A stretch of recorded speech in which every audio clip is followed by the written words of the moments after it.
सर्वेश्वर दयाल सक्सेना अपनी एक कविता अंत में कहते हैं, वह बिना कहे मर गया, यह अधिक गौरवशाली है। यह कहे जाने से कि वह मरने के पहले कुछ कह रहा था जिसे किसी ने सुना ही नहीं। हम बात कर रहे हैं दिल्ली के जनकपुरी इलाके में हुई एक ऐसी घटना की, जहां पर एक कमल नाम का युवक 25 वर्ष की अवस्था में जो शाम को घर लौट रहा था और वह जल निगम के चल रहे वर्क इन प्रोग्रेस जो रोड बनाने का काम था, जहां पर एक लगभग 10 से 11 फीट का गड्ढा जो लगभग 19 फीट का लंबा था और उसमें गिरने की वजह से उसकी मृत्यु हो गई।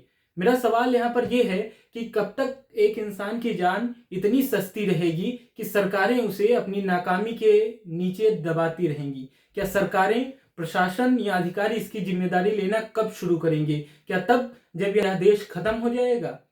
मेरा सवाल यह है कि कब तक वह केवल कुछ ऐसी समितियां चलती रहेंगी, जब किसी घटना के हो जाने के बाद समिति बना दी जाती है और कहा जाता है कि इसकी जांच चल रही है और इसके ऊपर हम कार्रवाई करेंगे। ऐसी न जाने कितनी हजारों समितियां अब तक बन चुकी हैं जिनका अंतिम परिणाम अब तक नहीं आया है। हम पिछले कुछ समय में और ऐसी कई घटनाओं को देख सकते हैं। अभी 15 दिन भी नहीं बीते हैं जब नोएडा में एक युवराज नाम का युवक नाले में गिर गया और जिसके चलते उसकी मृत्यु हो गई।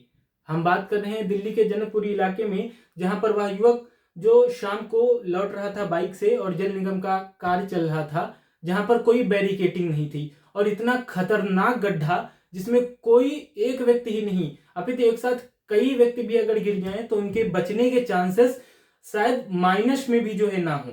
वहां पर लोगों से बात करने पर पता चला कि लगभग लोग दो गुटों में बटे हुए हैं। कोई सत्ता का समर्थक है तो कोई उस व्यक्ति की खामी निकाल रहा है जिस व्यक्ति की मृत्यु हुई है, तो कोई वहां पर सत्ता के खिलाफ जा रहा है, जो वर्तमान में हम जानते हैं कि रेखा गुप्ता जी की सरकार है दिल्ली में। और सरकार से हमारा ये सवाल है कि कब तक एक आम इंसान जो इस देश में, जो दिल्ली राजधानी, राष्ट्रीय राजधानी के अंदर साफ हवा के लिए, साफ पानी के लिए, शुद्ध सड़कों के लिए जो है लड़ता रहेगा, एक आम जो जरूरत है जीवन की, उसके लिए वो इंसान मरता रहेगा। हमें समझना पड़ेगा कि अब हमें सवाल उठाने पड़ेंगे, क्योंकि जब हम मतदान करने जाते हैं तो हम वहां पर इस चीज को देख करके मतदान करते हैं कि हमारे लिए ये सरकार आएगी और काम करेगी।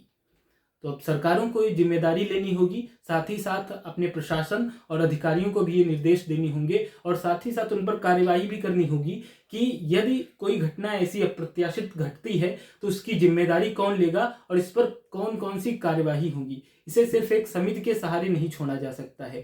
साथ ही साथ हमें और भी कुछ ऐसी घटनाएं जो हम देखते हैं, जैसे अभी मिसिंग केस आ रहे थे या नोएडा में जैसे बताया कि मृत्यु हो गई लोगों की, ऐसी कई सारी घटनाएं आसपास होती रहती हैं, लेकिन इसको मेन मीडिया जो है वह नहीं दिखाता है। वहां पर केवल मुर्गेबाजी करते रहते हैं धर्मवाद पर, जातिवाद पर। इन चीजों से हटकर हमें अब सवाल करना होगा सरकारों से, सवाल करना होगा उन अराजक तत्वों से जो इस समाज को अलग करने में या इस समाज के जो मुख्य मुद्दे हैं उनसे हटाने में लगे हुए हैं।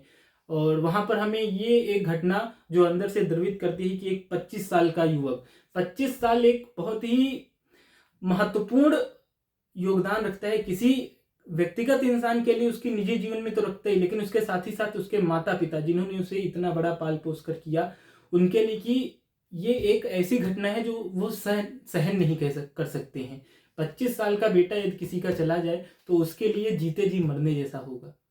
तो यहाँ पर बहुत बड़ा सवाल उठ करके आता है कि क्या वो बैरिकेटिंग्स वहां पर कल जानी चाहिए थी, या जब 1 साल पहले से यह काम चल रहा है तब वो बैरिकेटिंग वहां पर लगनी चाहिए थी। वहां पर कोई ऐसा संकेत दिया जाना चाहिए था जिससे कि आने वाले व्यक्ति सावधान हो सकें और अपनी जान को बचा सकें। धन्यवाद। ऐसी खबरों के साथ जुड़े रहिए तथ्य इंडिया के साथ ही साथ हमारे चैनल को सब्सक्राइब करें, जिससे हर खबर आप तक सबसे पहले पहुंचे।